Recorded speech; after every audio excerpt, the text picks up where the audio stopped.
Hello, everyone, and welcome to the addendum to this cardinal painting. There is a whole little half hour of futzing that I did that I didn't share in the main tutorial because I didn't want you guys to feel like you had to go buy a new art supply. And this is kind of like a sideshow to that painting because this is more about experimenting, trying new art supplies. And so I saw on YouTube a couple really good artists, good watercolor artists, say that they use pan pastels to touch up their paintings. And so that got me curious. So I've heard about pan pastels being used with watercolor a few times now, and I thought that it would be really fun to try them out myself. So I bought some pan pastels and then I used them to futz with this cardinal painting, and I really like some of the effects that I got. So without further ado, let's look at this half hour of playing with pan pastels. And remember, when you get a new art supply, a new paper, a new brush, you should be experimenting, playing with it, not trying to make a finished painting, but just futzing with it, doing exercises, trying out different things, seeing what it can do. For example, with these pan pastels, can I erase them? What do they look like on hot press? What do they look like on rough press? Can I paint over them? Can I wipe them off? Can I layer them? How do I work with them? Those are all the kinds of questions you should be asking about every new art supply you bring into your studio, and just playing with them and experimenting. So here we go. Basically, you're going to be watching me play with these pan pastels for the very first time. Here we go.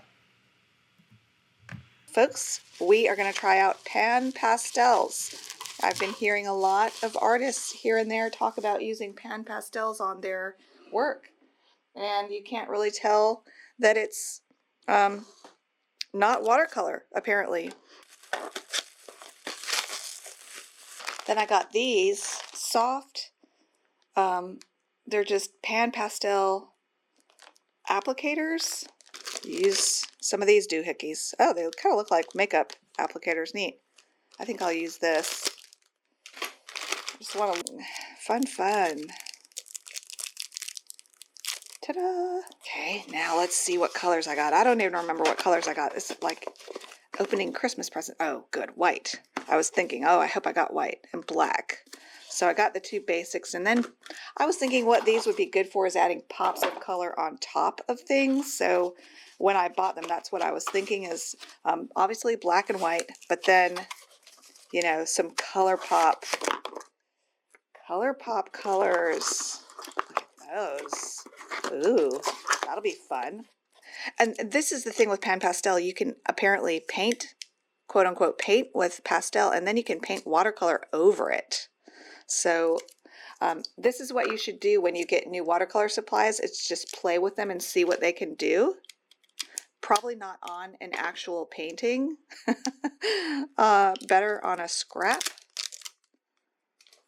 But hey, I'm going to just put a little bit of white and just see how stark it is.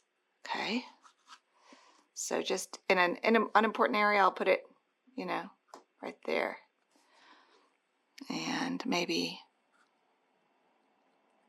oh yeah, it really covers up. Ooh, so what if I put like a little shine along his belly here? Just very subtle. Oh, that's pretty. It is very subtle. How about in a more obvious area? And then blend. Ooh, yeah. Oh yeah, you can kind of erase it. Very nice. And then what if I put a little bit of orange? It's really soft. That's the thing about pastel. It's really soft and dreamy, which very much goes with the kind of style I want to have.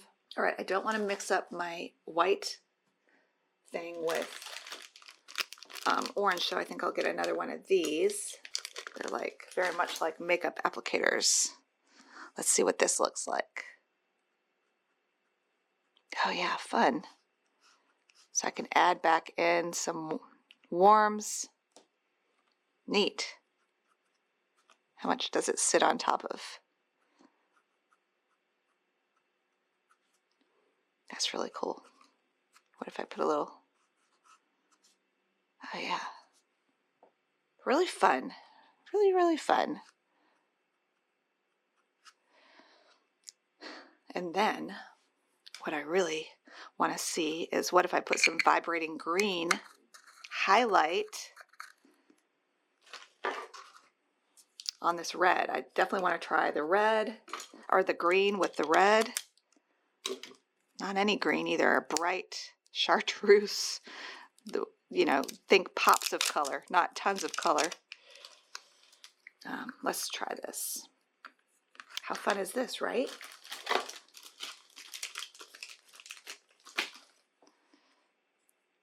Now the question remains, like, for strict watercolor competitions, how much of this can you get away with?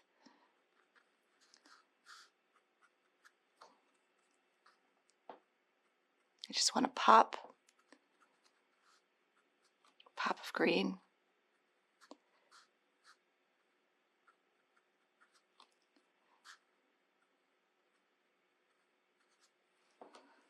To vibrate with the reds, maybe a pop of green down in here.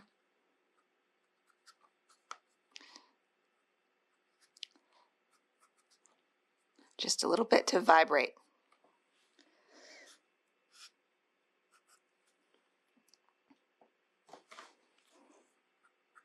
Doesn't really do much in the green areas because those areas are already green.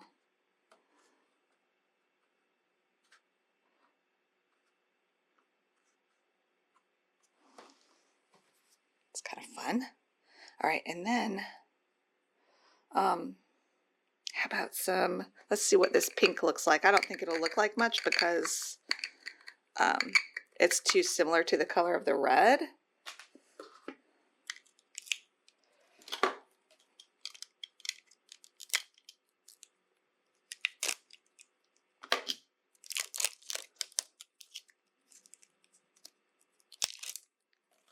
I might have overdone it there. So we will paint over some of this with some red and see how well I can paint over that or even remove it. Let's see.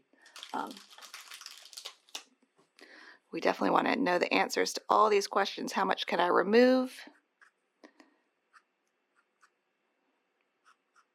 It's definitely calming down. So there's that. All right, and then I'm going to get this color. Let's see what this looks like. It's very rich.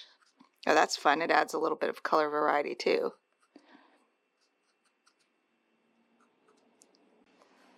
And remember, if you put it in one area, you want to put it in other areas.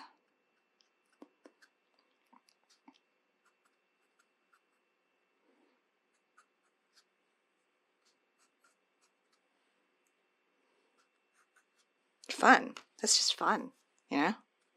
Let's put it on a couple berries.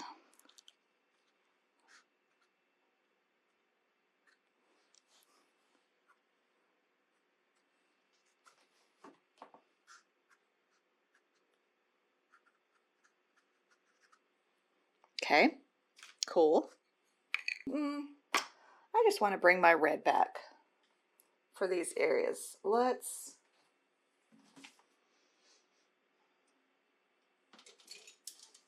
just grab any random brush real quick.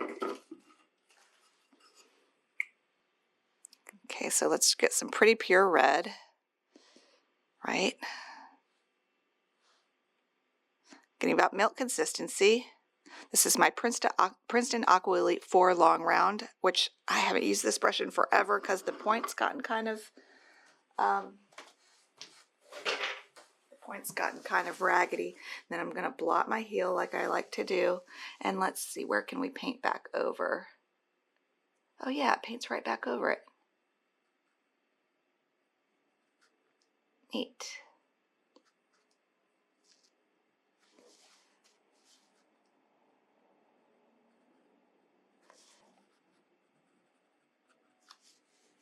How about in this hot pink area?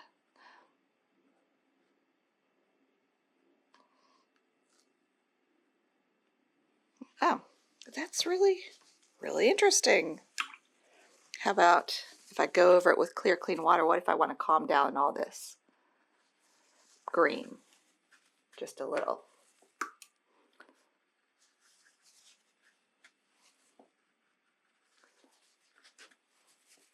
It is coming up a little bit, so that's cool. I also got some new eradicators. These are for scrubbing. Let's see.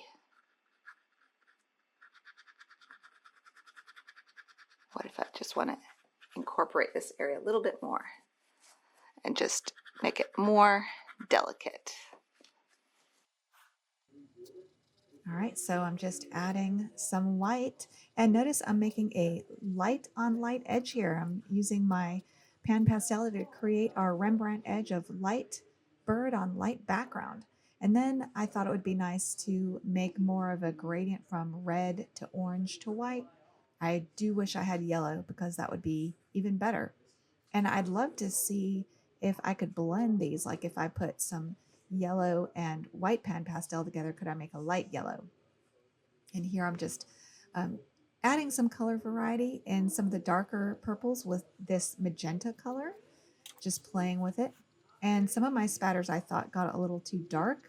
And for whatever reason, I wasn't able to scrub them up, which was kind of weird. On Arch Cold Press, I think I would have been able to, but remember, this is the bow hung rough press. So I was having a hard time lightening some of my spatters that I wanted to make more subtle. So it was a perfect solution to add white on top of some of those spatters.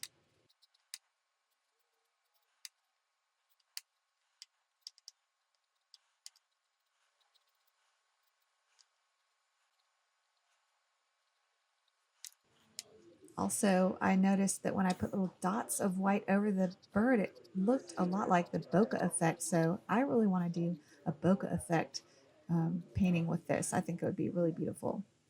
And I was very happy to see that I could paint dark watercolor right back over the white pan pastel. It worked really well.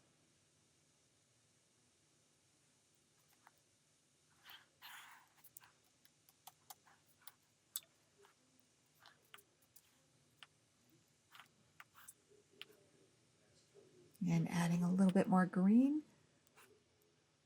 to enhance that green and red vibration. All right. Thank you so much for joining me for this tutorial, and I hope you really enjoyed it.